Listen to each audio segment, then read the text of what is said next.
So hello friends, welcome back to our channel. और आज हम लोग इस वीडियो में BEVAE का जो कि इन्वायरमेंटल स्टडीज़ है उसका हम आज ब्लॉक 3 करेंगे। और इस वीडियो में हम लोग यूनिट 8, यूनिट 9, यूनिट 10, यूनिट 11 चारों यूनिट के इंपॉर्टेंट टॉपिक्स देखेंगे, किस किस से क्वेश्चन बन सकता है एग्जाम में।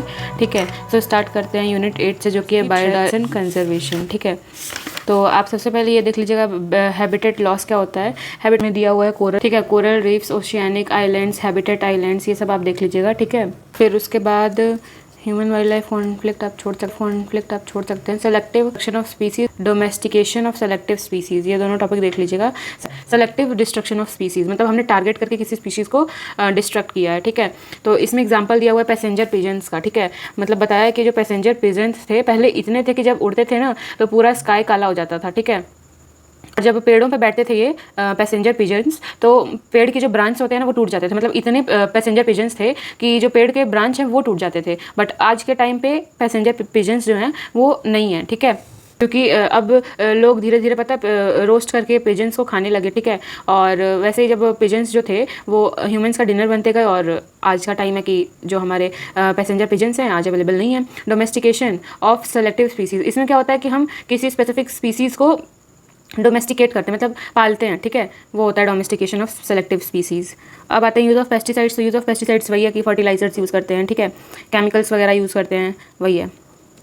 तो कुछ टाइप के पेस्टिसाइड्स जो हैं वो बैंड हैं। ठीक है, यूएस में, बट फिर भी डेवलपिंग कंट्रीज़ में एक्सपोर्ट किए जाते हैं, जैसे DDT, ठीक है, DDE एंड PCBs, ये सब जो फर्टिलाइजर्स हैं ये बैंड हैं बट फिर भी यूज़ किए जा रहे हैं। ग्लोबल क्लाइमेट चेंज में दिया है कि जब हम फॉसिल फ्यूल्स को बर्न करते हैं, जैसे नेचुरल गैस, ऑयल, कोल, बर्निंग ट्रीज, ये सब जब बर्न करते हैं तो उसमें से CO2 रिलीज होता है। ठीक है, और जब ये CO2 का कंसंट्रेशन हमारे एटमॉस्फेयर में बढ़ जाता है तो वो टेम्परेचर इंक्रीज करता है हमारे एटमॉस्फेयर का। ठीक है, तो वही है कि इंक्रीजिंग सी लेवल्स, ठीक है, change in climate pattern, climate के पैटर्न में चेंज हो जाता है, यही सब है। ठीक है, लाइक बायोलॉजिकल इन्वेशन, ये इंपॉर्टेंट टॉपिक है, इससे भी क्वेश्चन आता है, आप लोग देख लीजिएगा क्या होता है।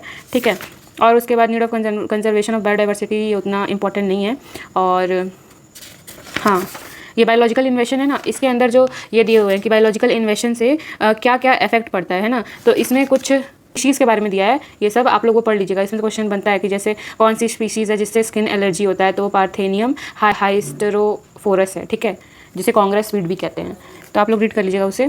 फिर हाँ, ये भी आता है इन सितु कंजर्वेशन और एक्स सितु कंजर्वेशन। ठीक है, इन सितु कंजर्वेशन क्या होता है, जैसे हम इतना होता है जैसे कोई स्पीशीज़ है, ठीक है, उस वो हम उन स्पीशीज़ को उसी जगह पे जब हम कंजर्व करते हैं जहाँ पे वो प्रेजेंट हैं तो हम उसे ऑन साइट कंजर्वेशन कहते हैं, इन सितु कंजर्वेशन कहते हैं, जैसे नेशनल पार्क हो गए, सेंचुरीज वगैरह हो गए। और एक्स सितु कंजर्वेशन क्या होता है, जब हम ऑफ साइट कंजर्वेशन करते हैं, मतलब कोई स्पीशीज़ एक जगह थी और वो एंडेंजर्ड स्पीशीज़ है, मतलब जो खत्म होने वाली स्पीशीज़ हैं वो हैं। ठीक है, तो हमने उन स्पीशीज़ को वहाँ से उठा के दूसरे जगह पे लेके गए और हम वहाँ उनको कंजर्व कर रहे हैं। ठीक है, तो ये होता है एक्स सितु कंजर्वेशन, और ऑफ साइट कंजर्वेशन भी जिसे कहा जाता है। इसके एग्जांपल्स है बॉटेनिकल पार्क और जूलॉजिकल पार्क्स। ठीक है, आप देख लीजिएगा आप एक बार इसको।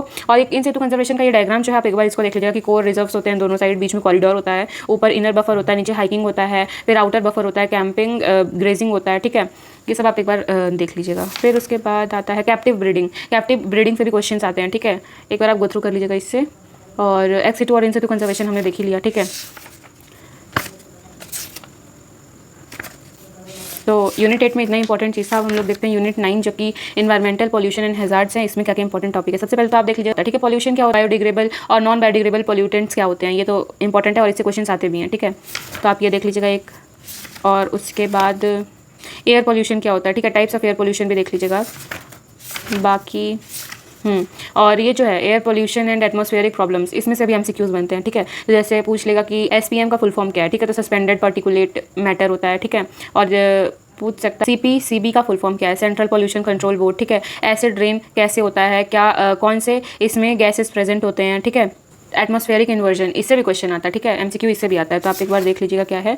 भोपाल गैस स्ट्रेटेजी, ठीक है, ये सबसे इंपॉर्टेंट टॉपिक है, इसको भी आप एक बार गो थ्रू कर लीजिए, रीड कर लीजिएगा एक बार, इतना काफ़ी है।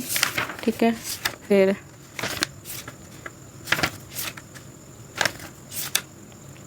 बायो एक्यूमुलेशन क्या होता है, बायो मैग्निफिकेशन क्या होता है, ये देख लीजिएगा आप एक बार। और हाँ, जैसे नॉइस पोल्यूशन है, नॉइस पोल्यूशन क्या होता है, उसको हम कैसे मेजर करते हैं, मेजरिंग यूनिट क्या है। ठीक है, कौन से इंस्ट्रूमेंट से हम नॉइस पोल्यूशन मेजर करते हैं, ये देख लीजिएगा, 1 मार्क में पूछ सकता है। आते हैं यूनिट 10 पे, वेस्ट मैनेजमेंट। वेस्ट मैनेजमेंट में सबसे पहले आप देख लीजिए हजार्डस वेस्ट क्या होते हैं।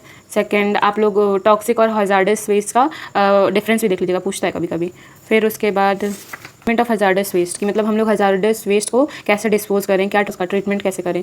तो इसमें 3 आता है, physical treatment, chemical treatment, biological treatment. ठीक है, फिजिकल ट्रीटमेंट में हम क्या करते हैं, फिजिकल ट्रीटमेंट में हम सेपरेशन करते हैं वेस्ट का। ठीक है, और केमिकल ट्रीटमेंट में हम क्या करते हैं, जो हमने सेपरेट किया है उसका कंप्लीट ब्रेक डाउन करते हैं हजार्डस वेस्ट का। मतलब स्लज क्या होता है, स्लज क्या होता है, the gross impurities obtained from treatment of sewage. मतलब सीवेज का जब ट्रीटमेंट करेंगे तो जो हमें ग्रॉस ऑब्टेन्ड होगा, ग्रॉस इम्प्योरिटीज ऑब्टेन्ड होंगी, उसे हम स्लज कहते हैं। ठीक है, फिर उसके बाद आप सॉलिडिफिकेशन और इंसिनरेशन देख लीजिएगा एक बार, इसे भी क्वेश्चन आते हैं और ये सब एक बार आप रीड कर लीजिएगा। Disposal of waste, landfill disposal, incineration, dumping at sea, underground disposal. ठीक है, वेस्ट मैनेजमेंट इन इंडिया,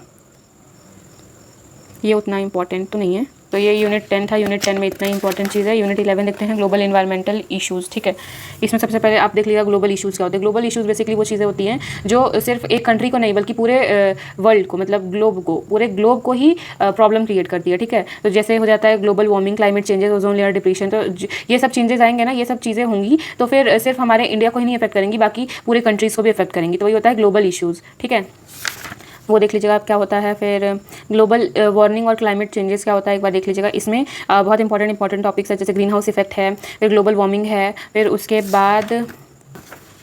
बाद आप लोग ओजोन लेयर डिप्लीशन देख लीजिएगा। फिर उसमें कौन कौन से गैसेज से ओजोन लेयर जो है हमारा डिप्लीट होता है। ठीक है, और अगर ओजोन लेयर नहीं रहेगा तो फिर हम पे क्या इफेक्ट पड़ेगा, वो सब चीज़ें आप देख लीजिएगा, एमसीक्यू में भी पूछ सकता है। ठीक है, मॉन्ट्रियल प्रोटोकॉल क्या होता है। मॉन्ट्रियल प्रोटोकॉल जो है ये एक ऐसा प्रोटोकॉल है जो कि कौन से सब्सटेंस है जो कि ओजोन लेयर को डिप्लीट कर रहे हैं उसको मैनेज करने के लिए ये प्रोटोकॉल बनाया गया था। ठीक है, और एसिड रेन देख लीजिएगा। ठीक है, इफेक्ट्स ऑफ एसिड रेन क्या होते हैं और एसिड रेन में कौन कौन से एसिड्स प्रेजेंट रहते हैं। ठीक है, ये देख लीजिएगा। तो ये था हमारा ब्लॉक 3।